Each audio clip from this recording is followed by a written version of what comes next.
ஒருத்தர் வந்து பணம் படைச்சவன்னா, ஒருத்தர் வந்து அதிகாரத்தில் இருக்கணும்னா என்ன வேணா பண்ணலாம். அப்படிதானே இருக்கு. நான் சொல்றேன், அந்த பெண்ணுக்கு சப்போர்ட் பண்ணணும் நோக்கம் கிடையாது சார். அசிங்கமா இல்ல? அப்போ வந்து அந்த ஒரு புகார்னு ஏதோ ஒரு புகார் பதிவு பண்ணிட்டு இதை நீங்க நக்கல் அடிக்கிறீங்கன்னா என்ன அர்த்தம்?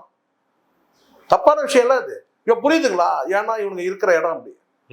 இந்த விஜய் டிவி, நான் நேரடியா சொல்றேன், அதில் நடிச்ச பல நடிகர்கள் பேரை சொல்லியே சொல்றேன். விஜய் டிவியில பல அதில் பங்களித்த வந்து பல வந்து இந்த செலிபிரிட்டிகளுக்கு இந்த விவாகரத்து தான் நடந்திருக்கு.